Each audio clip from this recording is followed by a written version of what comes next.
말씀은 구약성경 전도서 제9장 1절부터 4절까지의 말씀입니다.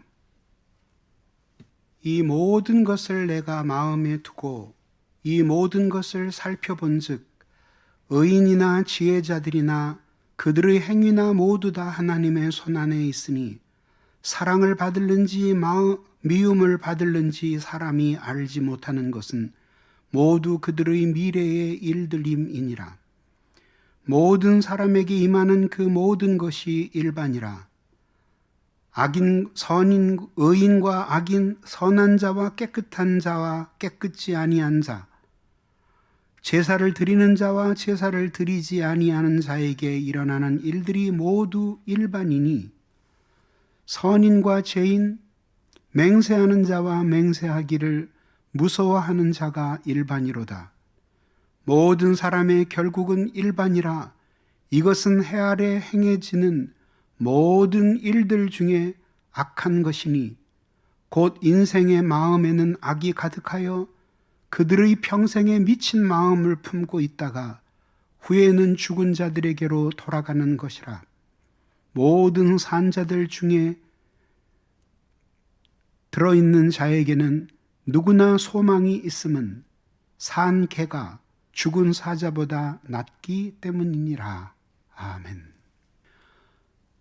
하늘과 단절한 대지의 명랑함은 쉽게 선택하지만 근거가 없습니다. 대지와 단절한 하늘의 명랑함은 근거는 있지만 현실적이지를 않습니다. 그러면 도대체 우리는 어떻게 살아야 하는 것일까요? 여기서 하늘은 보이지 않는 세계를, 대지는 보이는 세계를 가리킵니다. 하늘은 초월적인 가치를, 대지는 있는 그대로의 현실을 가리킵니다. 하나님은 두 세계를 창조하셨습니다. 하늘나라와 지상의 나라입니다. 두 나라는 실체와 그림자처럼 너무 닮아 있습니다.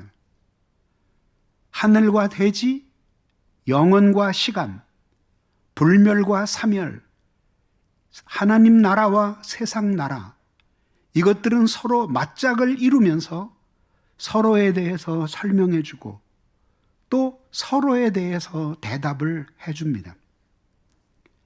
인간이란 영원이라는 죽음의 10년 위로 드리워진 시간이라는 밧줄을 타고 걷는 존재입니다. 우리는 그 밧줄 위에서 어떤 삶을 살아야 할까요? 먼저 우리들이 인정해야 될 것은 인간의 현실입니다. 지혜자는 이스라엘의 왕이 되었습니다. 그래서 인간의 삶을 관찰했습니다. 그 결론은 인간이 산다는 것 자체가 너무나 허무하다는 것이었습니다. 그래서 그는 말합니다. 마음을 다하여 지혜를 써서 하늘 아래서 행하는 모든 일을 연구하며 살핀즉 이는 괴로운 것이니 라고 하였습니다. 미래가 불확실하기는 의인이나 지혜 있는 자들이나 마찬가지였습니다. 악한 사람들, 미련한 사람들에게만 불확실한 것이 아니라는 뜻이죠. 어떤 사람이 하나님과 인간에게 지금 사랑을 받고 있지만 앞으로도 계속 사랑을 받을지 혹은 미움을 받을지 이것은 한결같은 사람이 없더라는 뜻입니다. 그러니 지금 사랑을 받고 있는 것도 어떻게 보면 덧없는 것일 수 있다는 것이죠. 또한 사람에게 일어나는 모든 일이 의인에게나 악인에게나 마찬가지로 일어나는데 순결한 자나 불결한 자나 제사를 드리는 자나 제사를 드리지 않는 자나 모두 괴로움을 겪더라는 것입니다. 요즘 말로 하면 예배를 드리러 오는 교인이든 예배를 드리러 오지 않는 교인이든 괴롭고 고통스러운 일을 겪기는 매 한 가지더라, 그런 뜻입니다. 그러면서 지혜자는 말합니다. 곧 인생의 마음에는 악이 가득하여 그들의 평생에 미친 마음을 품고 있다가 죽은 후에는 죽은 자에게로 돌아가는 것, 이것이 결국 대부분의 인간의 모습이더라, 이런 뜻입니다. 선인이나 악인이나 모두 죽을 운명을 가지고 살아간다는 점에서는 차별이 없습니다. 그리고 의인이나 악인이나 모두 괴로움의 바다로 가득 찬 이 세상을 살아가는 것에도 차별이 없습니다. 이것이 바로 인생이 허무하다고 말하는 이유입니다. 이 지혜자 솔로몬은 일찍이 하나님의 놀라운 지혜를 얻었고 한 나라의 왕이 되어서 모든 것을 누린 사람이었습니다. 자신은 은과 금을 원 없이 소유했으며 지혜에 있어서도 모든 사람 위에 뛰어나 다른 나라 왕들이 지혜를 배우기 위해 방문했을 정도였고, 자기 눈이 원하는 것을 금하는 것이 없었으며 즐거워하는 것은 막을 사람이 없이 모든 것을 누리며 살았다고 전도서 2장에서 고백했습니다. 그러나 그렇게 마음껏 살아본 그 결국이 무엇이었을까요?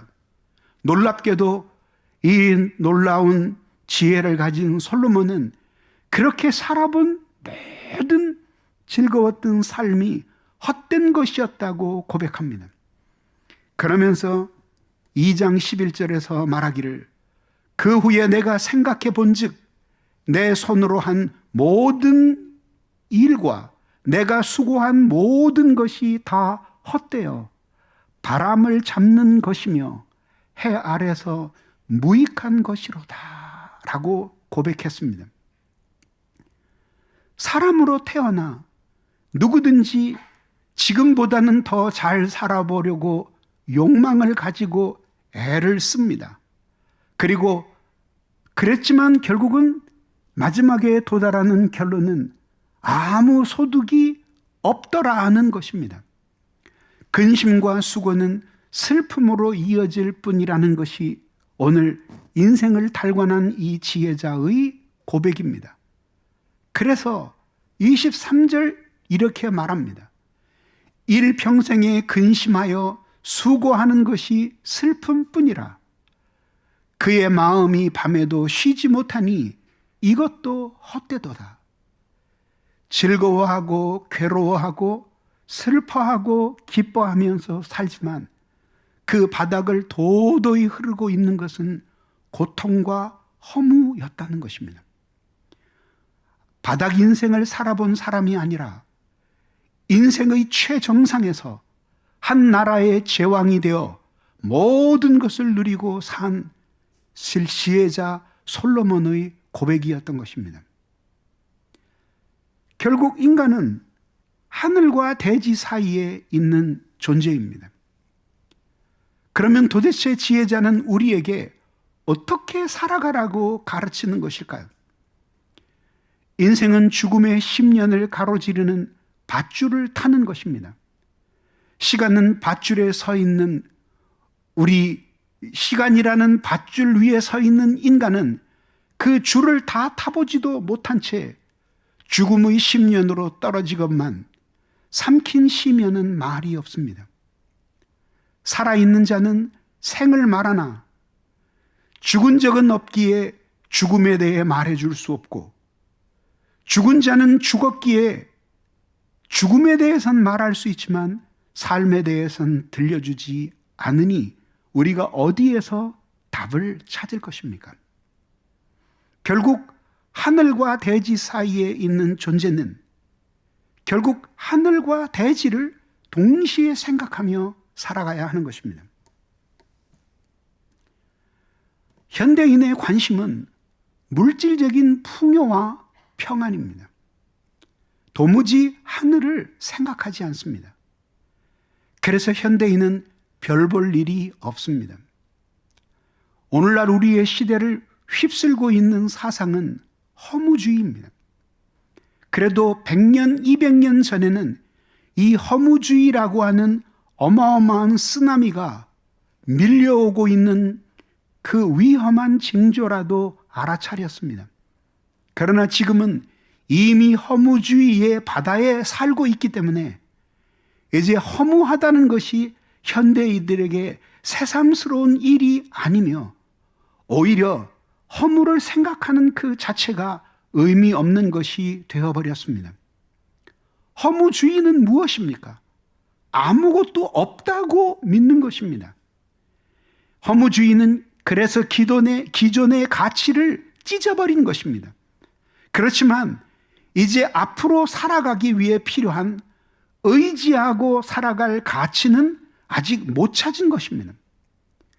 자신의 근거를 묻지 않기로 했으니 인생의 목적도 발견할 수 없는데 스스로 그 목적을 찾아가라고 하는데 어떻게 인간이 스스로 인생의 목적을 찾아가겠습니까? 자기 스스로 태어나지도 않은 존재가 어떻게 스스로 자기의 삶의 근거를 찾는다는 말입니까? 수영을 잘 못하는 사람은 저의 말에 깊이 공감하실 것입니다. 그것은 어떻게 친구들의 손에 이끌려 물속에 들어갔는데 손을 놓아버렸어요. 그리고 그렇게 섰는데 발이 바닥에 닿지 않는 거예요. 그리고 물이 입을 넘어서 코 위로 넘칠 때 가라앉는다는 느낌이 들 때의 그 공포는 1000m 물속에 있는 거나 2m 물속에 있는 거나 마찬가지입니다. 그 근원이 닿지 않는 무시무시한 두려움, 그것은 죽음의 공포입니다. 그래서 현대인들은 이런 것을 생각하지 않기로 했습니다. 그래서 오늘 여러분들에게 유행하는 단어 가운데 하나가 소확행이에요. 소소하지만 확실한 행복이죠. 근데 이 세 글자에는 아주 심오한 의미가 담겨 있는 거죠. 정확하게 말하면 현대인들이 무엇을 생각하는지를 반어법적으로 보여준다는 거죠. 소라고 하는 것은 소소하다 얘기예요. 사소하다. 그것은 있어도 되고 없어도 되는 거다 이런 뜻이죠. 그럼 무슨 뜻이냐면 큼지막한 행복은 포기한 거예요. 두 가지 점에서 그러한데 세속적 관점에서 포기한 거죠. 나는 오늘 그냥 기차 타고 춘천에는 놀러 가야지.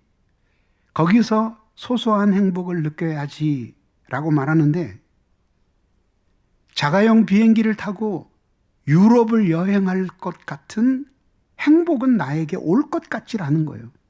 자가용 비행기까지는 그만두고 그냥 비즈니스 클래스라도 타고 여행해보고 싶은 마음은 있어요.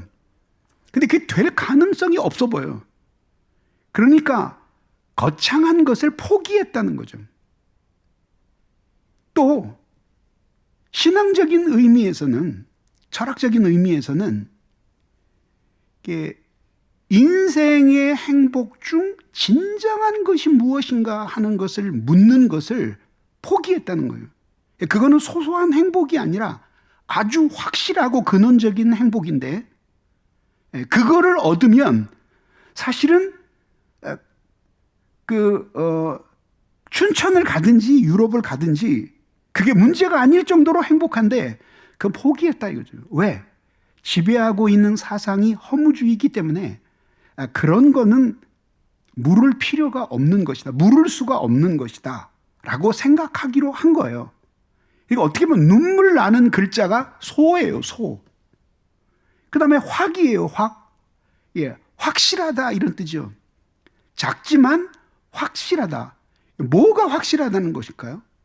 거기서 현대인들이 소확행이라고 할 때 확실하다는 것은 오늘 내가 인생의 의미를 찾았다. 나의 죽음이 무엇인지 깨달았다. 내가 왜 태어났는지를 깨달았다. 그리고 내가 죽은 후에라도 이 세상이 어떻게 되어가기를 원하는지 깨달았다. 이런 뜻이 아니에요. 확실한 것은 오직 감각적이고 육체적인 것만 확실한 것이다. 너와 나의 사랑, 영원히 있을 가치, 민족의 앞길, 인류의 미래 개나 줘버려라. 그리고 확실하게 남는 것은 오늘 보고, 입고, 먹고, 마시고, 만지고, 감각하는 것. 그것만 확실하다. 이런 뜻이에요. 그러니까 허무주의에 빠진 사람들이 내리는 가장 자연스러운 결론이에요. 행인데, 마지막 행인데, 이건 행복이에요. 근데 이 행복은 이미 관점 자체가 달라요. 이 행복은 정신적이고 영적이고 영원히 지속될 그따위 행복에 대한 관점은 개나 줘라. 그런 거는 있지도 않고 있는지 없는지도 모르니 그 불확실한 것을 내가 찾아가면서 인생을 허비할 필요가 없다. 그 행복은 내가 오늘 즐거운 것, 그거예요. 악인에게도 고통받기 전 즐거운 시간이 있었겠죠. 그런 점에서 이 행복은 뿌리를 찾을 수 없는 그런 행복이에요. 그게 현대인들이 말하는 소확행이에요. 이것이 폭넓은 공감을 얻는 것도 결국은 허무주의를 보여주는 것입니다. 인생에서 하늘을 생각하지 않기로 다짐을 하고 나면 뛰어나지 않은 범인들에게는 순간의 즐거움 말고는 더 이상 가치 있는 것이 없습니다.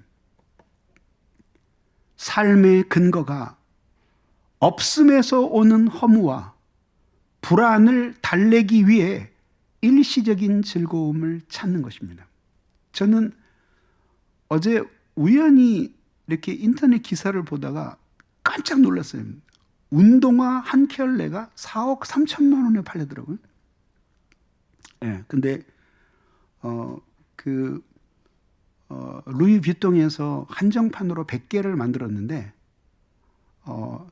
그 리세일에서 중고 매장에서 4억 3천만 원에 팔렸어요. 우리는 집 한 채 값인데 그 운동화를 신을 수 있을까 그런 생각이 들어요. 근데 사람들은 저질러요. 왜냐하면 그걸 그렇게 비싸게 주고 살 이유가 있느냐 이런 걸 현대인들은 안 묻고 그게 내가 즐겁고 내가 능력이 닿으면 그러면 쓰는 거예요. 이게 소확행을 지향하는 현대인의 심리예요. 결국 인생의 허무와 불안을 달래기 위해서 일시적인 즐거움을 찾습니다. 이것이 꼭 나쁜 것만은 아닙니다. 인생을 살아가려면 뭔가 욕구하는 바가 있어야 돼요. 뭐 나쁜 욕구보다는 좋은 욕구를 가져야 되지만, 근데 좋은 욕구와 나쁜 욕구가 이렇게 딱 갈라지듯이 나쁜 욕구는 하나도 없고 좋은 욕구만 꽉 차 있는 그런 사람은 아주 드물어요. 그건 진짜 성자의 반열에 들어갈 사람들도 중에서도 일부예요. 대개 보면은 여러분들이 식욕하고 똑같아요.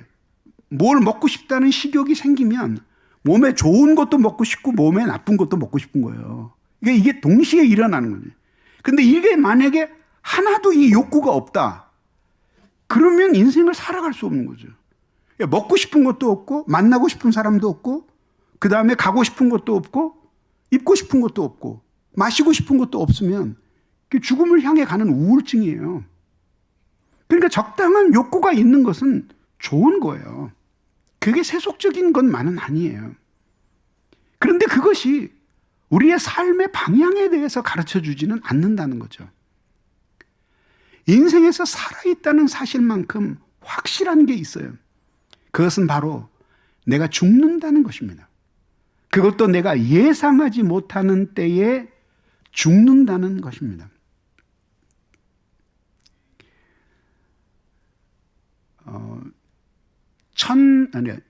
1926년에 태어났고 2004년도에 죽은 사람이 있어요. 엘리자베스 퀴블러 로스라고 하는 영국계 미국인입니다. 근데 이 사람이 누구냐면 학자예요. 근데 그가 전공한 학문이 죽음학이에요. 사나톨로지라고 하는데, 지금은 죽음학, 임종학이라고 하는 것이 널리 보급이 됐지만 저분은 거의 선구자의 길을 걸었어요. 그러니까 저분이 한창 왕성하게 활동하던 때가 1960년대였으니까 그때는 사람이 죽음학이라고도 하고 혹은 죽음에 근접한 학문이라고도 얘기해요. 죽음에 근접하는 학문이라고도 얘기를 했는데 그 전공하는 사람이 거의 없었어요. 그 황무지와 같은 곳에서 죽음의 의미를 밝혀내고, 그리고 어떻게 하면 인간이 존엄하게 죽을 수 있는지를 연구한 사람이에요. 20개가 넘는 박사학위를 받았고요. 그 사람 밑에서 대학과 대학원에서 공부하고 졸업한 사람이 12만 명. 그리고 마지막에는 하버드에서도 강의를 했어요. 엄청난 학자였어요. 그리고 그것은 그 당시에 엄청난 충격이었어요. 왜냐하면 아무도 눈 돌리지 않는 죽음학이라는 분야에 눈을 돌려서 피할 수 없이 죽어가는 사람에게 죽음의 의미를 설명하고, 그리고 고통의 무게를 덜어주면서 평안하게 죽도록 인생을 바라보는 관점을 바꿔주는 거죠. 근데 어떡합니까? 이 사람이 노년에 암에 걸렸어요. 그리고 이제 죽음을 맞이하게 됐어요. 근데 자기가 가르쳐 준 거하고는 전혀 상관없는 반응을 보이는 거죠. 죽음을 도저히 못 받아들이는 거예요. 그리고 그 죽음에 괴로워하고 두려워하고 분노하는 거예요. 그러니까 자기를 주체하지를 못하는 거예요. 패닉 상태로 들어가는 거예요. 사람들이 물어보았어요. 로스 교수님, 당신은 이제까지 아무도 못한 일을 했습니다. 수많은 사람에게, 임종을 앞둔 사람에게 죽음의 의미를 가르치고, 그리고 죽음에 앞서서 두려움을 물리치고 평화를 얻게 만들어 주었습니다. 근데 당신은 지금 왜 그러십니까? 그랬더니 이 퀴블러 로스 교수가 말했어요. 여태까지 내가 본 것은 남의 죽음이었습니다. 그러나 이것은 나의 죽음이었습니다. 내가 여태까지 죽음이라는 무서운 사자를 다루었지만 그것은 남의 죽음이었기 때문에 창살에 갇혀있는 사자였다. 그런데 내가 마침 이 죽음에 직면하고 보니 이것은 창살을 찢고 나와 나를 찢어발기기 위해서 덤벼드는 사자를 보는 것과 같다. 이게 인간인 거예요. 그래서 파스칼은 자기의 빵세에서 이렇게 말합니다. 내가 아는 모든 것은 내가 곧 죽으리라는 것. 그러나 그 무엇보다도 내가 모르는 것은 이 피할 수 없는 죽음 자체다. 라고 했습니다. 인간은 인생의 죽음과 비참을 스스로 고칠 수 없기 때문에 자기의 행복을 위해서 죽어야 할 운명의 눈을 감아버리기로 작정했습니다. 그리고 우리 서로 그렇게 하는 것을 양해하기로 한 것입니다. 그래서 말이죠, 연세 많이 드신 분은 누가 죽어도 문상을 안 가도 결례가 아니에요. 절대 결례 아닙니다. 그리고 자기 아들이나 딸, 며느리가 죽었을 때 그 어른이 안 나타나도 절대 예법에 어긋나는 게 아니에요. 그건 인간이 오래 살아오면서 그 죽음을 앞둔 노인이 죽음에 직면하는 일이 얼마나 고통스럽고 두려운 일인지를 알았기 때문에 예법에서 예외로 해준 거예요. 안 가도 돼요. 나이 많이 드신 분들은. 굳이 갈 필요 없어요. 그래서 빵세는 또 다른 단장에서 이렇게 말합니다. 죽음은 위험이 없이 죽는 것을, 우리 같이 한번 읽어봅시다. 시작. 죽음은 위험이 없이 죽는 것을 생각할 때보다 죽음을 생각하지 않을 때 더욱 견디기 쉽다. 그죠? 그래서 생각하지 않을 때 훨씬 쉬운 거예요. 하늘을 생각하지 않는 사람은 죽음의 빛 아래서 자신의 인생을 보지 못해요. 그리고 죽음의 빛 아래서 자신의 인생을 보지 못하는 사람은 자신의 인생의 생얼을 생얼을 한 번도 못 본 거예요. 최근에 중국에서 이혼 소송이 났어요. 근데 결혼을 하고 몇 달이 지났는데 아주 우연히 아내의 생얼을 본 거예요. 근데 상상도 못하던 사람이 나타나요. 그래서 이것은 사기다. 그리고 이혼 소송을 냈어요. 이게 이제 이혼 판단이 나올지 안 나올지 모르겠어요. 그게 바로 우리들이 우리의 인생의 생얼굴을 보는 것이 죽음을 통해서 우리의 진짜 얼굴을 보는 거죠. 실존주의 철학자들은 진리라는 것을 허물어 버렸어요. 지난 세기의 뛰어난 사상가 버트란트 러셀은 자신의 평생 과업이 진리를 허무는 것이었다고 말했습니다. 헤겔은 새로운 시대는 신이 죽었다는 느낌과 함께 올 것이다 라고 하였습니다. 실존주의 철학자들은 누구보다도 인간의 실존에 많은 관심을 가졌지만 그러나 인간의 갈 길을 제시하지는 못했습니다. 그리고는 그 위를 허무주의의 물결이 덮어버린 것입니다. 1967년 1월 4일이었습니다. 약 3만 명의 히피들이 샌프란시스코의 골든 게이트 파크에 모였습니다. 같은 해에 약 10만 명 이상의 많은 사람이 그 시에 모였습니다. 그들은 베트남 전쟁에 반대하며 사랑과 평화를 부르짖었지만 노동을 반대하고 마약 복용의 자유를 달라고 부르짖음으로써 미국의 도덕적 대공황을 가져왔습니다. 이들은 1970년대 초반까지 미국 전역에 약 1만 개 이상의 공동체에 75만 명이 함께 모여서 생활했습니다. 그들은 허무주의를 온몸으로 실천한 사람들이었습니다. 그들이 부르짖은 구호는 크게 세 가지였습니다. Nowhereness, 아무것도 아니다. Nothingness, 아무것도 없다. Nobodyness, 아무도 없다. 이렇게 세 가지를 부르짖었지만 그것이 어떻게 인생의 답이 될 수 있겠습니까?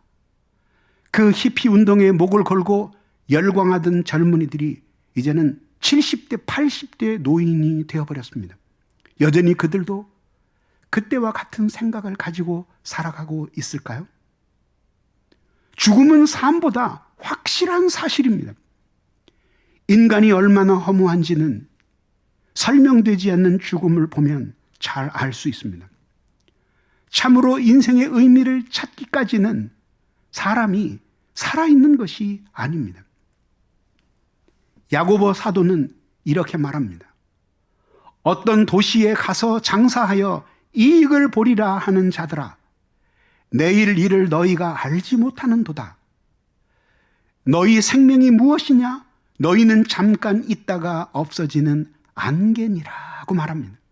어느 도시에 가서 장사를 하고 돈을 남기고 돈을 벌면 이렇게 저렇게 즐거움을 누리며 쓰자라고 인생을 설계하는데 오늘 밤에 하나님이 내 영혼을 취하면 너의 계획이 어떻게 되겠느냐, 이런 뜻입니다. 하나님 없이 사는 인생은 그냥 허무하게 사라지는 것이 아닙니다. 언젠가 모든 인간은 자기가 이 세상에 태어나서 왜 그렇게 살 수밖에 없는지를 자기를 창조하신 하나님 앞에 분명하게 대답해야 합니다. 그래서 히브리서는 이렇게 말합니다. 한 번 죽는 것은 사람에게 정하신 것이요 그 후에는 심판이 있으리니 하였습니다. 그러므로 잊지 마십시오. 하늘을 생각하십시오. 잊지 마십시오. 하나님이 세상을 창조하신 것을 기억하십시오. 그리고 당신을 지으신 것을 깊이 생각하십시오. 결코 한순간도 잊지 마십시오. 하나님과의 관계 속에서 당신의 인생은 설명되는 것이니 하나님과의 관계 속에서 여러분의 인생의 의미를 묻고 그 의미 안에서 일상의 가치를 찾으십시오. 이것이 허무에 빠지지 않는 삶인 것입니다. 그 다음에 우리는 이제 대지를 생각하는 사람이 되어야 합니다. 인생은 너무나 허무합니다. 그러나 허무를 느끼는 것만으로는 현실을 살아낼 수가 없습니다. 허무 그 자체는 우리의 온 몸과 마음의 의욕을 앗아가고 우리를 무너뜨려 버리기 때문에 허무감만으로는 우리가 살아갈 수 없다는 것이죠. 하늘에서는 영원과 불변이 지배하지만 대지에서는 변화와 생성이 다스립니다. 인간은 바로 그 대지 위에 있습니다. 거기서 살다 보면 모든 일이 일어납니다. 좋은 일뿐만 아니라 가장 나쁜 일도 일어나고 예상했던 일뿐만 아니라 한 번도 예상하지 못했던 일이 내 인생에 일어나는 것입니다. 살아있기 때문에 모든 것을 겪습니다. 그런데 놀랍죠? 기쁜 일은 너무나 짧은 순간에 지나지 않고 슬픈 일은 오래도록 지속됩니다. 그래서 살아있다는 것은 인생의 대합실에서 비극이라는 열차를 기다리는 것과 같습니다. 더군다나 세상은 공평과 정의의 법칙으로는 모두 설명되지 않습니다. 악인이 마지막 순간까지 평안을 누리고 죽어가는가 하면 의로운 사람은 살아서도 고통을 당하고 죽을 때도 눈을 감지 못합니다. 그래서 무신론자들이 용기를 얻고 유신론자들은 확신을 잃어버리기도 합니다. 아무도 개인적인 미래를 미리 알 수가 없습니다. 그런 불확실성은 선인에게나 악인에게나 신자에게나 불신자에게나 모두 있는 것입니다. 그러나 악인은 무슨 삶을 살든지 거기에는 근거가 없어요. 그래서 자신의 삶을 설명할 수가 없습니다. 더 비참한 것은 끝까지 마음이 악으로 가득 차서 짐승처럼 미친 채 살다가 죽어버리겠다는 마음으로 사는 사람들이에요. 모든 일에 악한 것이니 곧 인생의 마음에는 악이 가득하여 평생에 미친 마음을 품고 있다가 후에는 죽은 자들에게로 돌아가는 것이다 라고 하였습니다. 온전히 하늘의 가치를 믿는 사람만이 대지를 생각할 여유를 갖습니다. 대지를 인정하고 싶어도 하늘의 가치가 인정하고 살아도 하늘의 가치가 흔들리지 않을 것이기 때문입니다. 확신이 깊은 사람은 회의를 느낄 자유가 있습니다. 왜냐하면 회의를 느껴도 그 믿음이 흔들리지 않을 것이라는 확신이 있기 때문이죠.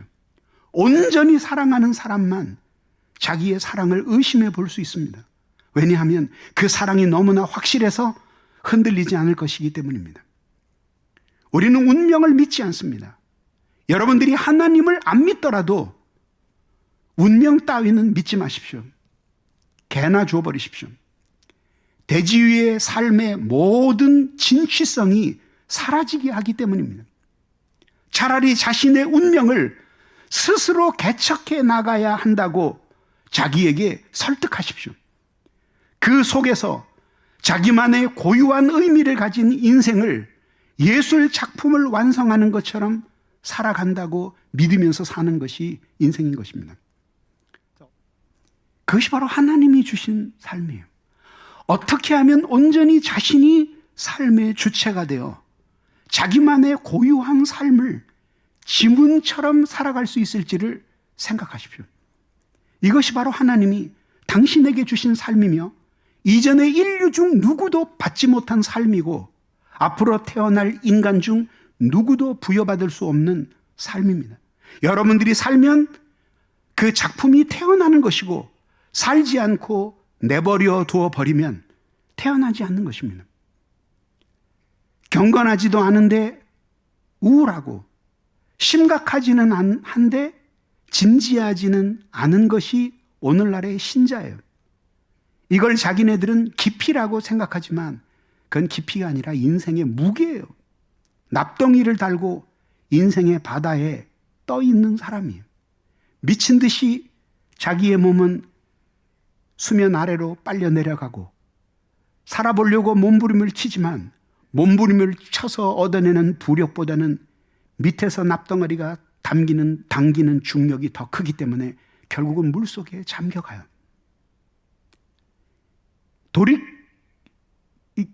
이해할 수 없는 일은 우리의 인생에서 늘 일어나요. 그래서 이런 사람이 빨리 죽어요. 어찌 그런 일이, 나는 도대체 이해할 수 없어. 이런 말 많이 하는 사람이 단명해요. 그리고 그럴 수도 있지. 그렇게 생각하라고 해요. 이런 사람들이 장수해요. 공식 기록으로 117세를 살았던 카나다의 할머니가 계셨어요.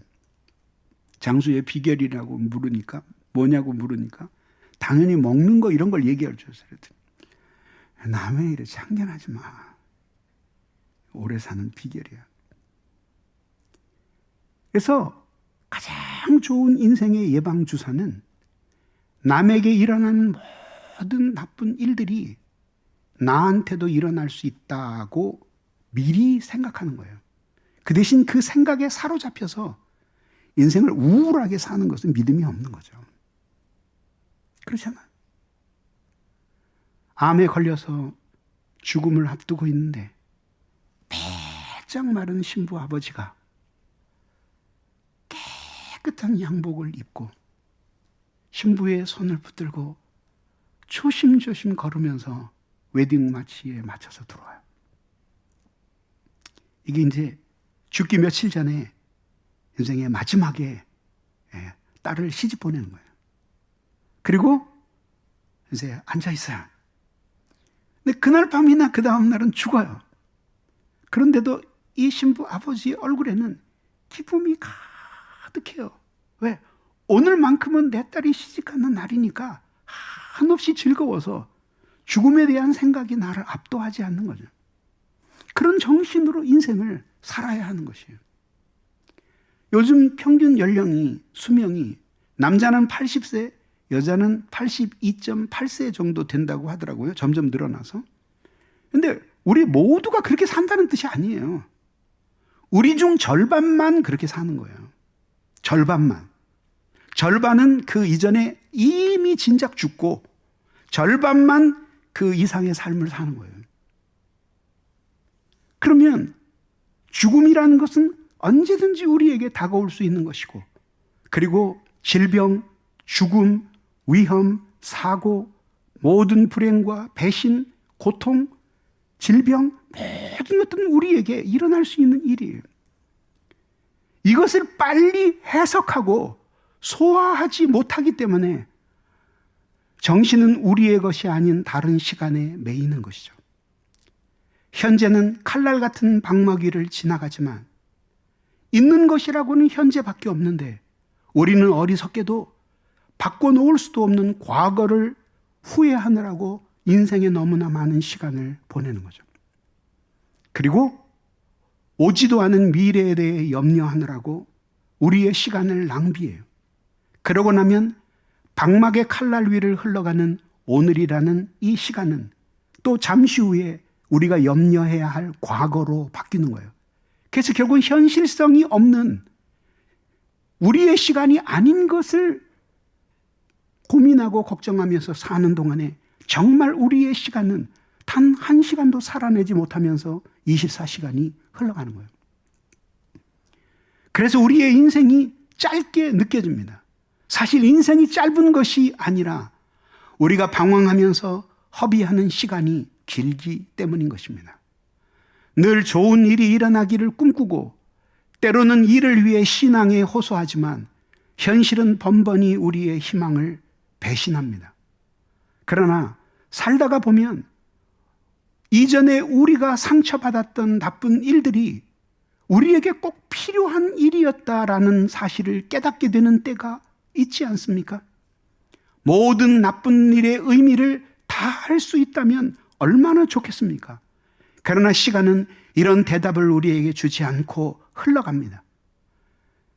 그러나 잘못될 때조차도 우리의 인생의 주관자이신 하나님을 신뢰하며 그것을 좋게 해석하는 능력이 신앙의 능력입니다.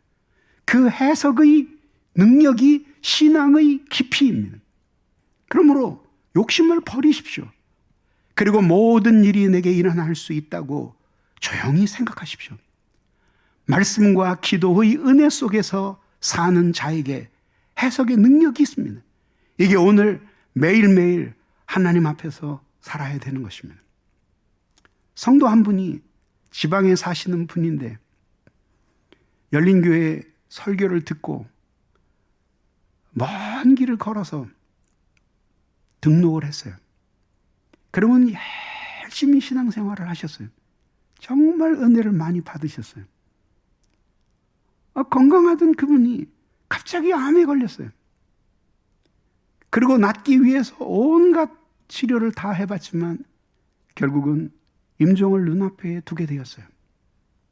돌아가시기 몇 시간 전 신방을 갔어요. 다행히 정신이 또렷하셨어요. 매우 힘들었지만 얼굴에는 평화가 넘쳤어요.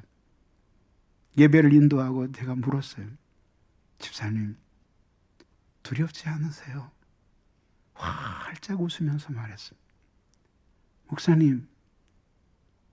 목사님이 그러지 말라고 가르쳐 주셨잖아요. 두렵기는 뭐가 두렵습니까? 이제껏 태어나서 주님의 은혜로 이렇게 감사하게 살았고, 그리고 나는 구원과 하나님의 계획에 쓰여진 것처럼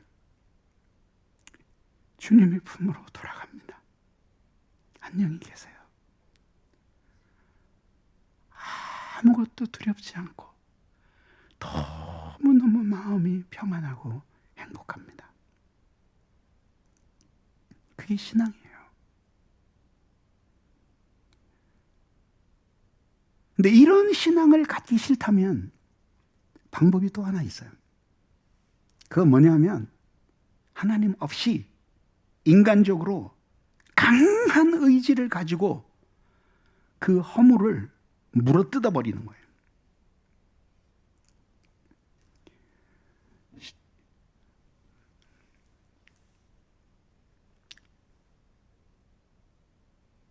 어느 철학자가 자기의 유명한 책에서 양치기와 뱀의 비유를 들었어요.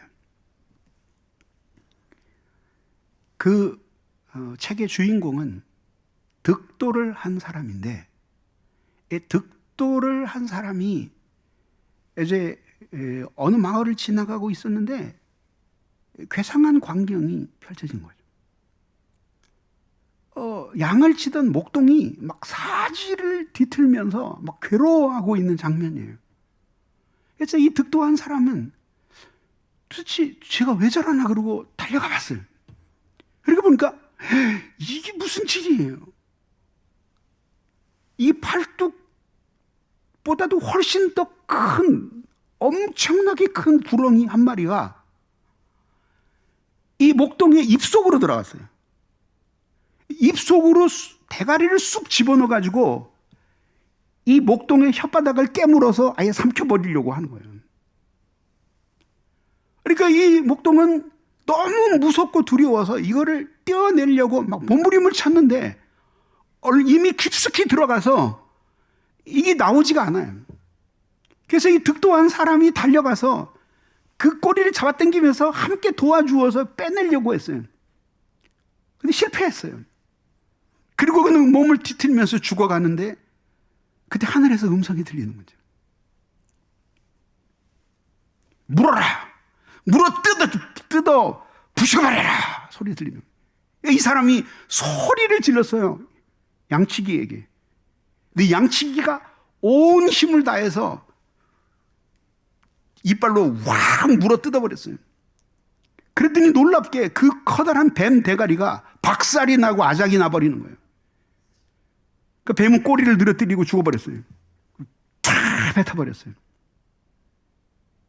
그랬더니 갑자기 그 목동의 얼굴에서 환한 빛이 나면서 그러면서 막 자신감이 막 흘러넘치는 거예요.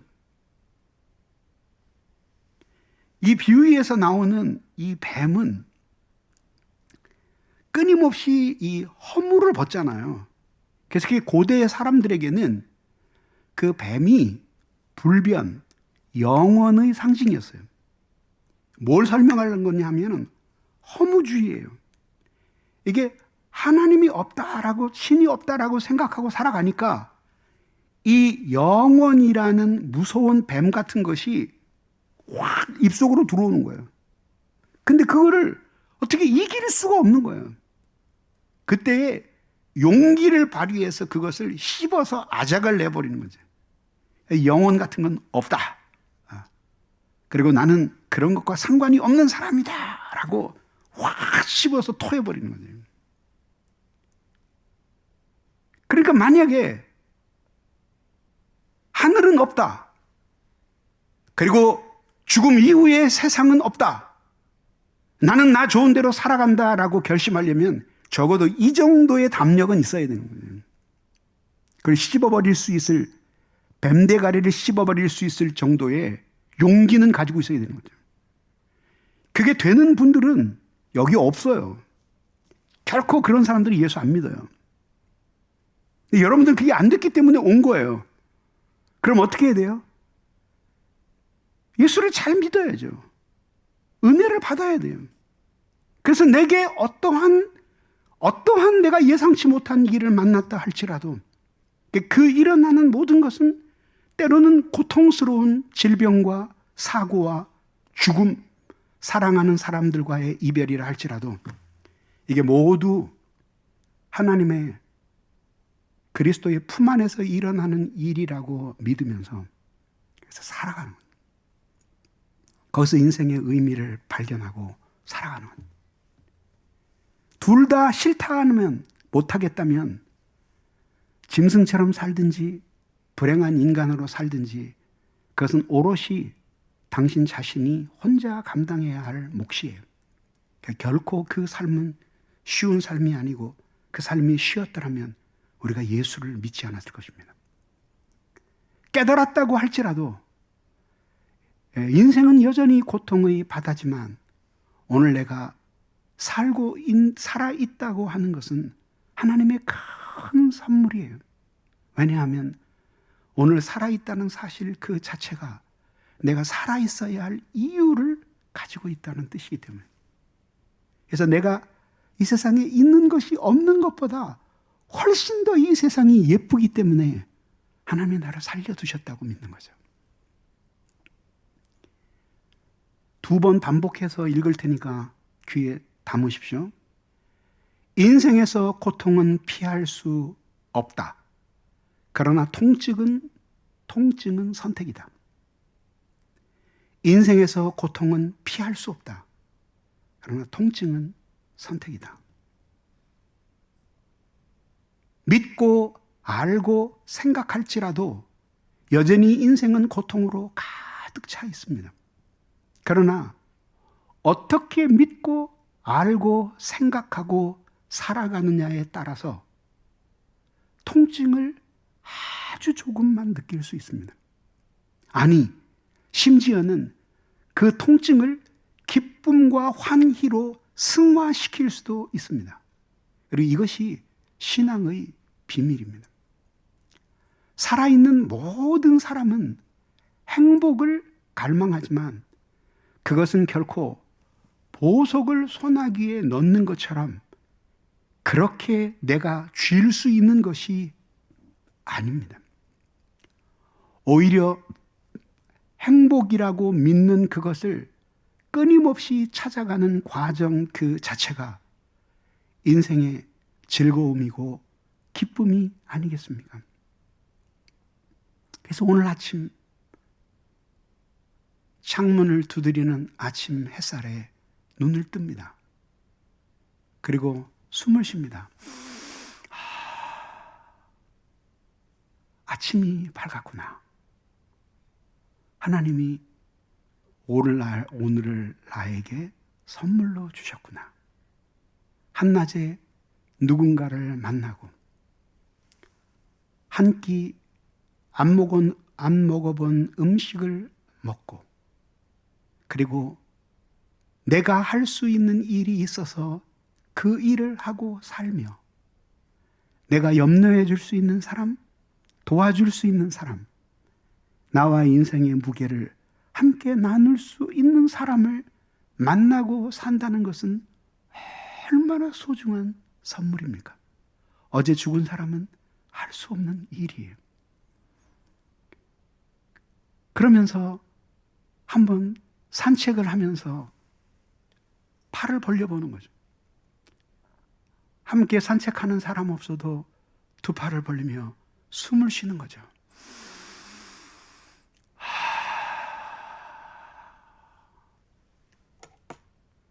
불어오는 겨울바람, 눈부신 햇살, 때로는 저녁 때 내리는 눈꽃송이들, 그리고 이제 막 싹이 나기 시작하는 어린 나뭇가지들, 온갖 색깔의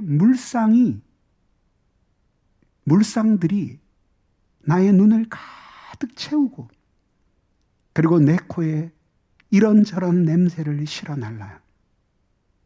그리고 내 귀에 온갖 채잘거리는 소리들이 들려요.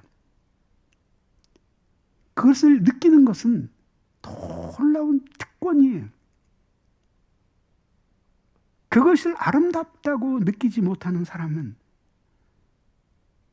사실 대지를 누리지 못하면서 사는 사람이에요. 얼굴을 스치는 겨울바람 한 점에도 예사롭지 않은 자연의 섭리를 느껴보십시오. 그러면 내가 이렇게 살아서 이 바람을 맞고 있다는 사실에 무한히 감사하는 마음이 들 것입니다. 내가 살아있는 것이 놀라운 특권처럼 느껴질 것입니다. 죽은 자에게는 허락되지 않는 놀라운 자신의 생명 그 자체의 환희를 느끼면서 살아가는 것이에요. 그래서 우리에게 어떤 한 풍경, 한 끼의 식사, 한 잔의 차, 그리고 한 폭의 그림, 그리고 한 가락의 노래, 그리고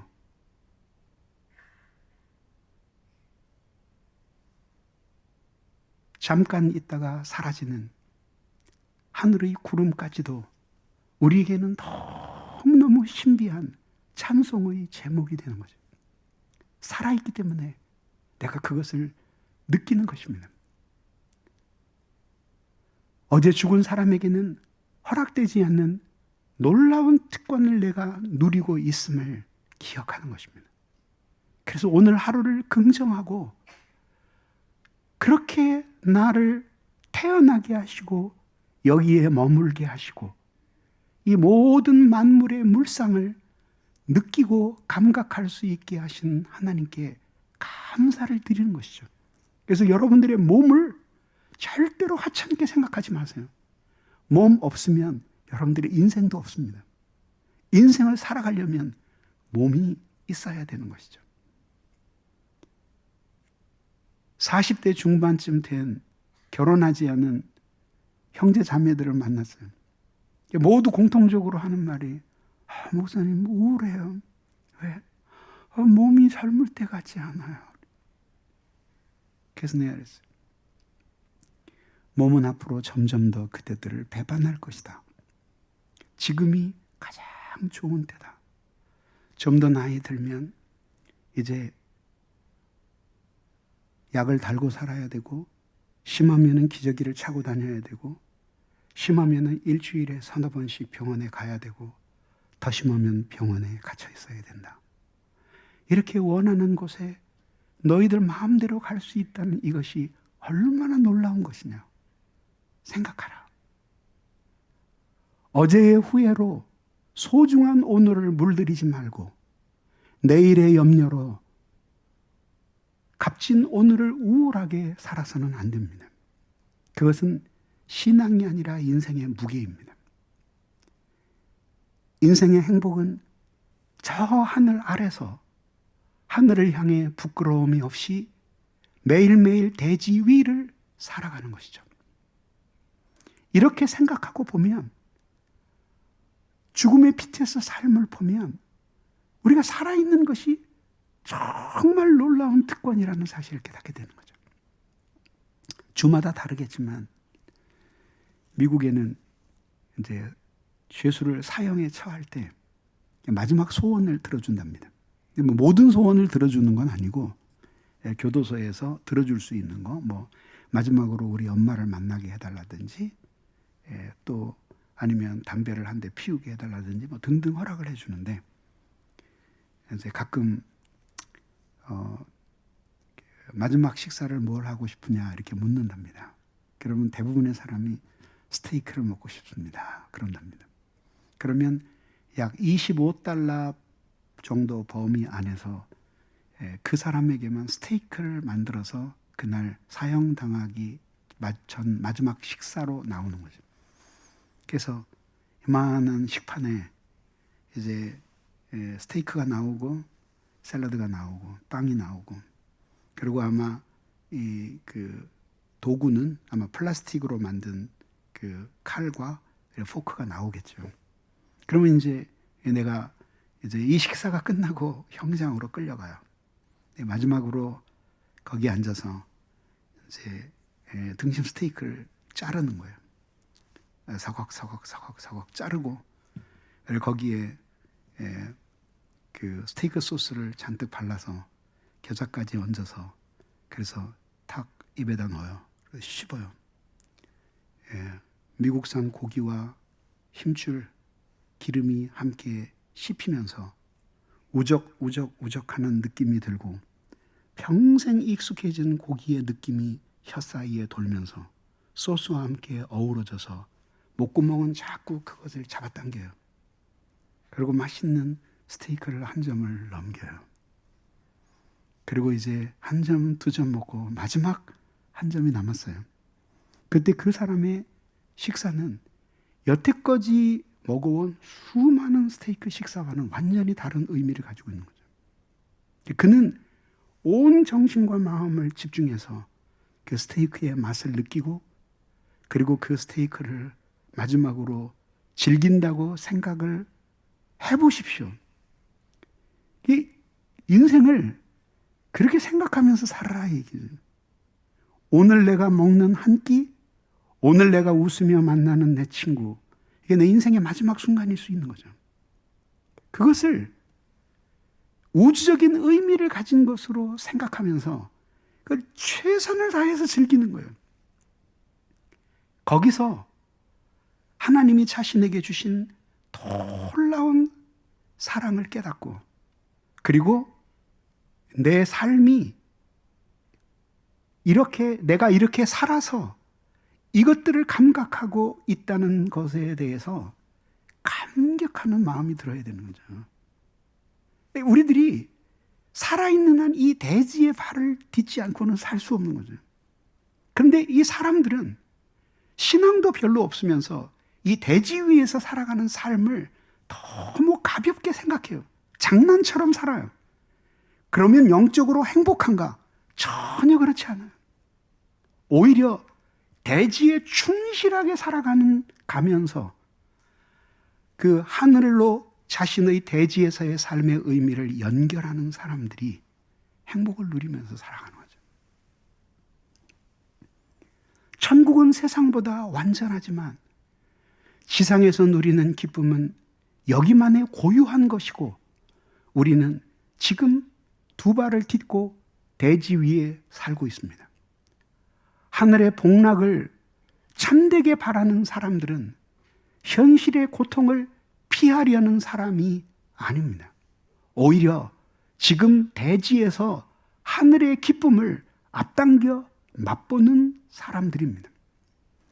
그러면서 허물을 이야기하던 전도자는 그 허물을 뛰어넘는 한 가지 사실을 우리에게 가르쳐 줍니다. 모든 산자들 중에 있는 자에게는 누구나 소망이 있다. 살아있는 것 그 자체가 소망이라는 뜻이에요.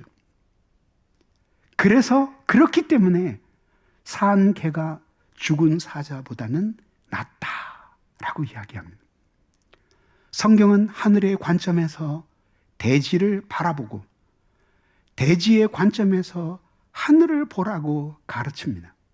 이런 사람은 대지 위에서의 삶을 긍정합니다. 거기에 몰입하기 위해 하늘의 가치를 배신하는 사람이 아니라 오히려 그 가치 때문에 현실을 더욱 하나님 앞에 즐기면서 사는 사람들인 것입니다. 하나님을 사랑하고 세상에서 자기가 즐거워한 일을 하면서 살아가는 것이 인간의 행복입니다. 그러면서 성경은 말합니다. 그러므로 나는 사람이 자기 일을 즐거워하는 것보다 더 나은 것이 없음을 보았나니 이는 그것이 그의 몫이기 때문이다. 그게 인생인 것입니다. 이렇게 생각하고 나면 오늘 살아있는 것이 하나님의 놀라운 선물이에요. 과거는 이미 지나갔으니 우리의 힘으로 바꿔놓을 수 없고 미래는 우리가 원하는 대로 오는 것이 아니니 소망을 가지고 지켜볼 뿐이에요. 할 수 있는 모든 일을 하지만 그러나 우리의 현재는 미래에 있지 않고 지금에 있어요. 지금 이 대지 위의 삶을 긍정하며 우리의 불행과 행복 그리고 우리의 염려와 모든 일어날 것들에 대해서 완전히 열린 마음을 가지고 살아가는 것이죠. 그래서 내 이웃에게 일어난 불행한 일이 나에게도 일어날 수 있다고 언제나 생각하는 것이죠. 그러나 그 우울함 때문에 오늘 이 살아있는 순간을 하나님 앞에 허비하는 일은 없습니다. 그래서 결국 나는 거룩하신 하나님의 손안에 있으며 내 인생은 그분의 온전하신 섭리 안에서 굴러갈 것이다 라고 생각하면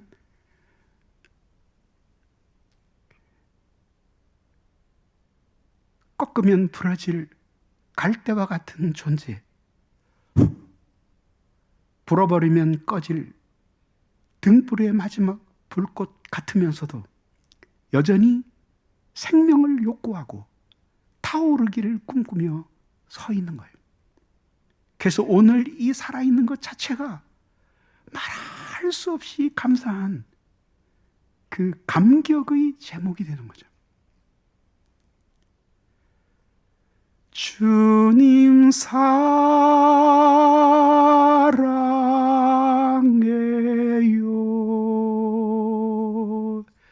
사랑해요.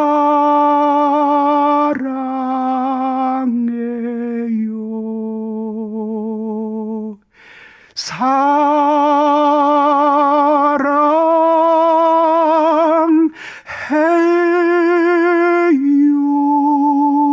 주님 사랑해요.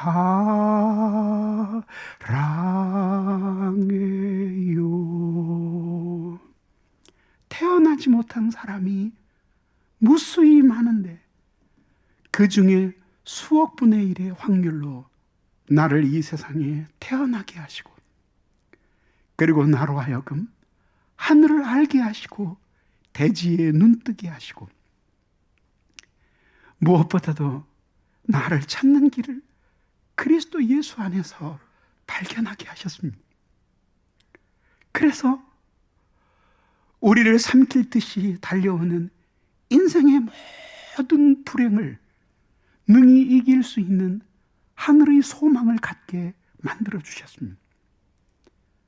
어제 데려가실 수도 있었는데 그래도 하나님은 나에게 하게 하실 일이 남으셨는지 어제 죽은 사람도 많은데 오늘은 내가 살아남았습니다.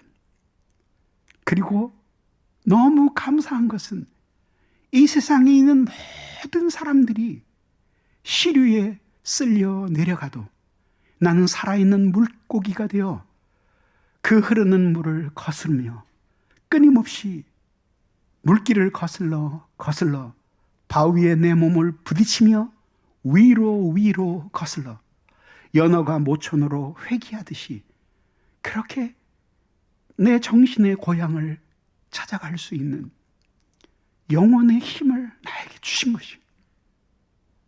그리고 오늘 피었다 지는 들풀과 같은 인생인데도 그것을 가련하게 생각하는 대신 들풀로 살아있음에 감사하고 그 들풀이 온 벌판의 바람을 느끼며 햇살을 받으며 비를 맞으며 이슬을 머금으며 그렇게 새로운 세상을 감촉하며 살아가는 기쁨을 나에게 주신 거예요.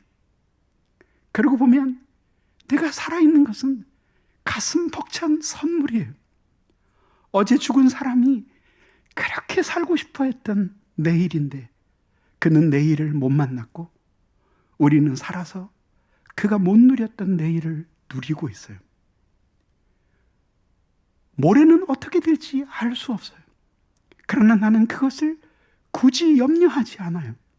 왜냐하면 내 인생은 주님의 손에 있고 그리고 그 하나님 앞에서 살아가는 내 인생은 너무나 아름다움과 경외로 가득 찬 세계에 살고 있기 때문이에요.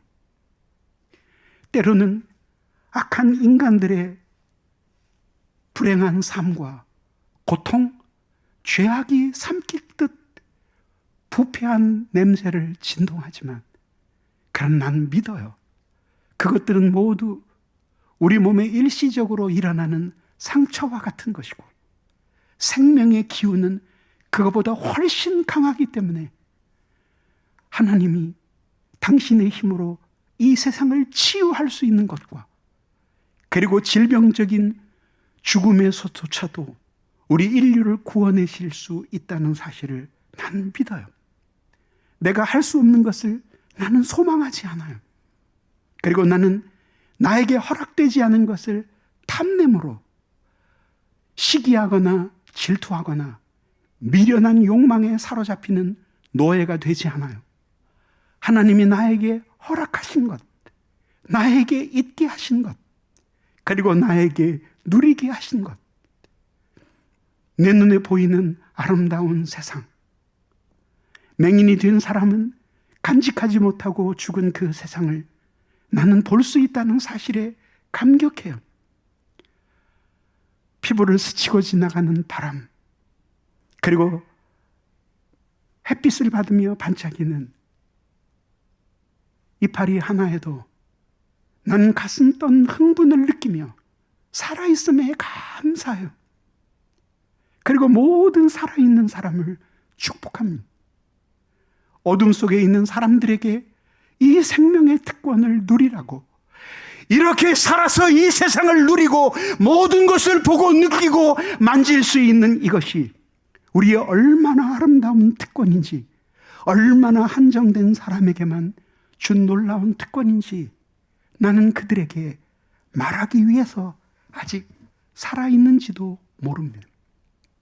내게 주신 가족, 내게 주신 친구, 그리고 우연히 만나는 이웃, 그리고 내가 도움을 주면 좀 더 덜 불행해질 사람들, 그리고 마음에 기쁨을 느껴 말할 수 없이 즐거워할 사람들이 내 곁에 있다는 그 자체가 생의 환희예요. 그리고 살아있음으로 나는 이 모든 것을 느낄 수 있으니 살아있는 이 시간이 얼마나 소중한 사람인지 죽어가는 사람에게 한번 물어보세요. 신앙은 별스러운 것이 아닙니다. 자기가 하늘로부터 여기에 왔다는 사실을 잊지 않는 것입니다. 연을 날려요. 바람을 맞으면서 연이 높이 올라가요. 연줄이 팽팽해지면서 마지막에는 연이 거의 눈에 안 보일 정도로 작은 점이 되기까지 올라가요. 하늘로 올라가요. 더 높이 올라갈수록 연 날리는 사람은 쾌감을 느끼는 거예요.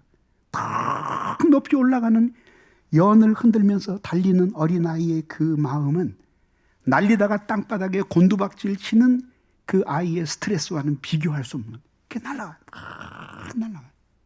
근데 그게 바람 때문에 그렇게 높이 멋있게 나르는 것만은 아니에요. 예. 줄을 끊어버리면 금방 곤두박질 쳐버려요. 그래서 우리의 영성은 대지의 두 발을 디딘 영성이어야 하는 거예요. 그래서 그 줄을 바람을 받으면서 높이 올라갈수록 줄을 풀어주는, 자유롭게 날게 만들어주지만 그러나 여전히 이 연줄은 팽팽해야 돼요. 늘어지면 떨어져요. 팽팽해야 돼요. 이 연줄이 대지고 하늘로 그 연을 날려 올리는 것, 바람이 바로 하늘이에요. 이 두 가지를 함께 가지고 사는 거죠.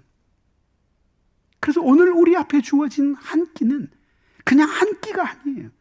그거는 나의 오감으로 그 하나님이 나를 살아있게 하신 것에 감격하며 누리는 한 끼예요. 그런 감사하는 마음으로 오늘 한 끼를 즐기고 한 시간을 즐거워하고 오락을 즐겨도 살아있음을 충만하게 느끼며 그 오락을 하면서 기쁨을 누릴 수 있게 해주신 하나님을 생각하면서 살아있음을 충만하게 느끼는 거예요.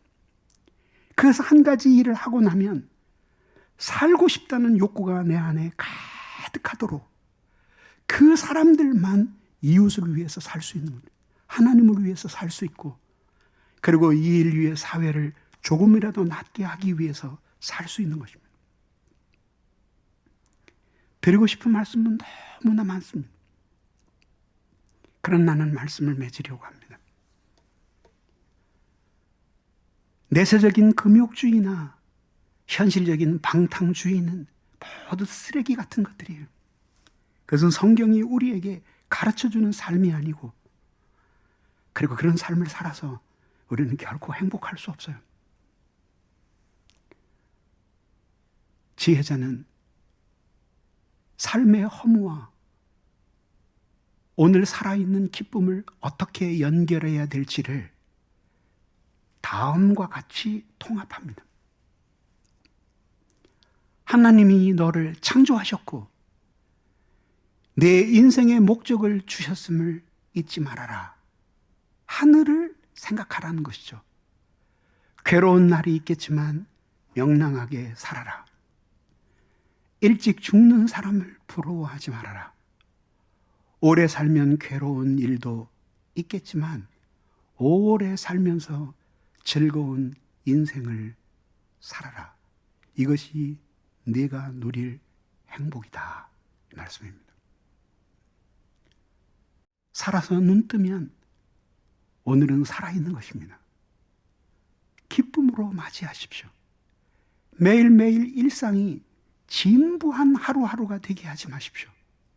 오늘은 어제와 같은 날이 지루하게 반복된다고 생각하지 말고 어제와는 전혀 다른 날이 오늘 내게 주어졌다 생각하십시오. 선물입니다. 내가 살아있는 것은 오늘 놀라운 특권이다라고 말하십시오. 오늘 살아있는 것에 감사하십시오. 더욱이 하늘을 믿지 않으므로 대지 속에서 방황하지 않는 사람이 된 것에 대해서 감사하십시오. 오늘 하루를 즐거운 마음으로 사십시오. 하늘의 가치를 믿고 믿음으로 명랑하게 사십시오. 그것이 인생의 행복입니다. 그리고 그렇게 명랑하게 사는 여러분들을 보면서 많은 사람들은 인생이 얼마나 아름다운지에 대해서 눈뜨게 될 것입니다. 그리고 인생이 얼마나 신성한지에 대해서도 눈뜨게 될 것이고, 결국 여러분들을 그렇게 만들어주시는 여러분 안에 있는 그리스도에 대해서 궁금한 마음이 생겨나지 않겠습니까? 기도하겠습니다.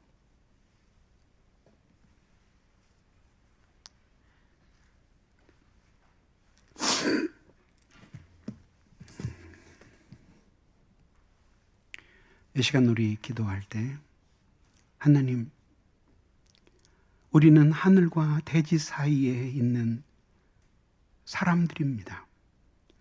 그런데 저희들이 신앙도 없으면서 하늘에 치우쳐 대지를 불만족하게 생각하며 인생을 허비하거나 혹은 대지밖에 없는 줄 알고 쓰레기 같은 욕심으로 인생의 소중한 시간을 채워버릴 때가 많습니다. 하나님, 오늘 우리에게 은혜를 주셔서 하늘의 소망으로 살아있게 하시고 대지의 기쁨을 누리며 우리의 삶을 명랑하게 하옵소서. 이런 은혜를 우리에게 달라고 한 마음으로 같이 기도하시겠습니다.